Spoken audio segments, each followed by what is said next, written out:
Selamat sore kakak, boleh tahu namanya siapa? Nama saya Yuni. Saya sebagai karyawan tetap staf perawat klinik ruangan.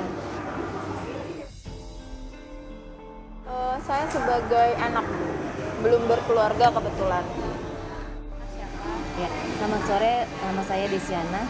Untuk saat ini saya pekerjaannya seorang perawat yang bekerja di unit perawatan penyakit dalam di ruangan unit Maria 2. Untuk saat ini saya masih belum berkeluarga, masih statusnya sebagai anak.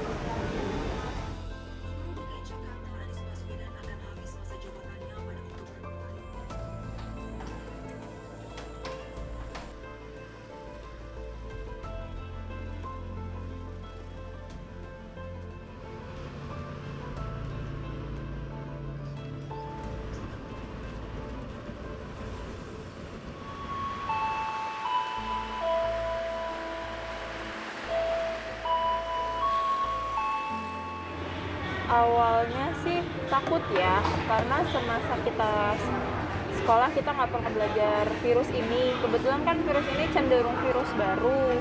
Jadi pada saat itu kebetulan belum banyak literatur yang dapat kami baca, literatur yang dapat kami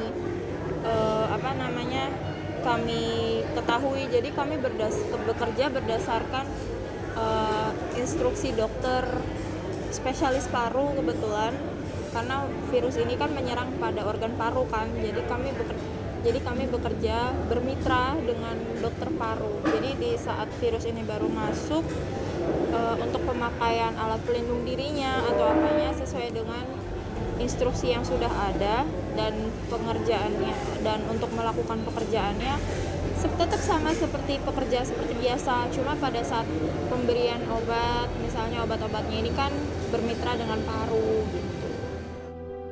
Untuk saat itu waktu pas pertama kali ada pandemi, awalnya saya antara sedih dan kaget juga, karena kan masih banyak ternyata orang-orang yang di luar sana yang masih terkena pandemi. Ditambah yang terkena pandemi kan bukan hanya dalam status sosial ataupun dilihat berdasarkan usia, jadi semua orang juga bisa terkena pandemi. Dan kita juga sebagai masyarakat umum maupun tenaga kesehatan kan harus waspada. Jadi kan untuk perasaannya antara sedih dan ya mau gimana lagi ya, mungkin ini kita sebagai masyarakat ini juga kan harus waspada juga, harus hati-hati.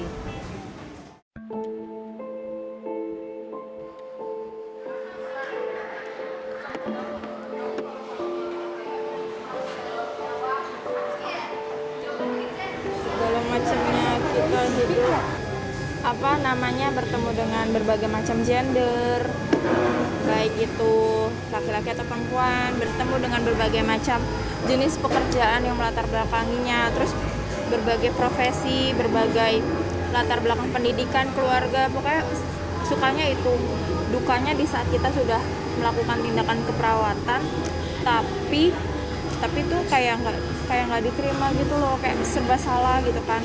Kita tahu psikologis pasiennya seperti apa, tapi di saat kita melakukan ini salah, melakukan itu salah, itu kayak sedih gitu loh, kayak kok ini salah ya, kok itu salah ya, padahal kita mencoba meringankan gitu. Atau misalnya kita udah melakukan pekerjaan dengan sebaik mungkin, tiba-tiba pasiennya meninggal, ya memang sih meninggal umur hidup dan segala macamnya itu dipegang Tuhan gitu. Tapi di saat kita udah membina trust dengan pasien itu, memang sih pasiennya kan masuk ada yang dengan penurunan kesadaran atau apa, kan pasti ada yang kemungkinan besar sih kebanyakan yang memburuknya. Nah itu biasanya sedihnya, dukanya karena itu sih.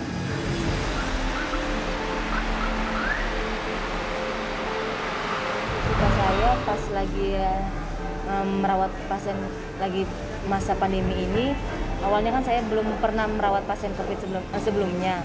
Jadi saya jadi lebih tahu tentang bagaimana cara mengenal pasien yang COVID ini seperti apa, baik dalam pelayanan, baik dalam karakteristik penyakitnya. Dan untuk dukanya ini saya antara sedih juga karena si COVID ini kan bisa mengenal orang tua. Jadi kan saya juga antara takut juga, walaupun saya jarang ke rumah, jadinya saya tetap komunikasi juga dengan keluarga. Terkait juga sebelumnya emang keluarga saya sudah pernah kena COVID ini, jadi saya lebih mengingatkan kepada mereka, kepada orang yang saya dekat untuk tetap berwaspada.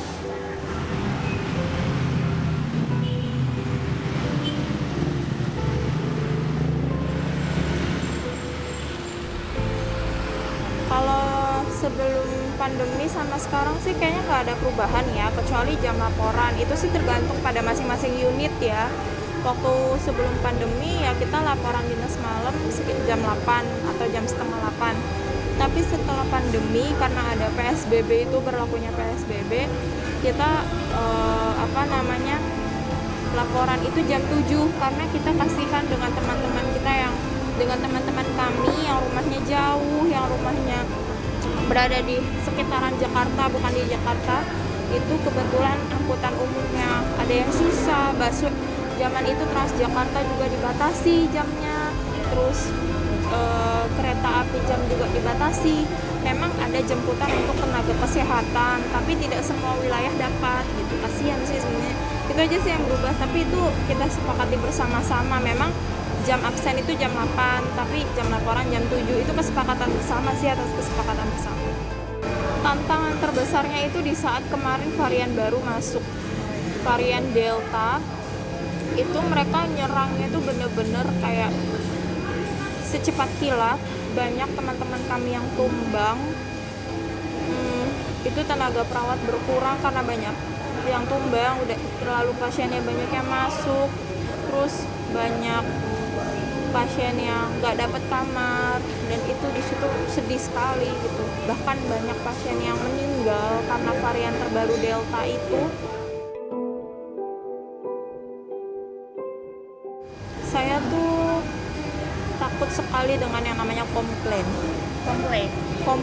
Di saat kita sudah melakukan pekerjaan dengan sebaik mungkin, kita sudah melakukan sesuai prosedur, kita sudah melakukan dengan hati yang tulus, tapi ketika kita mendapat komplain dari pasien, keluarganya, atau bahkan mitra kita sendiri, dokter, itu membuat saya kayak down gitu, kayak saya kurang apa, kayaknya saya udah melakukan ini deh, tapi kenapa ini salah, kenapa itu salah, kayak gitu. Baik, langsung aja kalau gitu, apa sih harapan Kak Yuni ke depannya, terutama untuk pandemi ini, fenomena ini? Semoga pandemi cepat berakhir. Aja. Semoga pandemi cepat berakhir.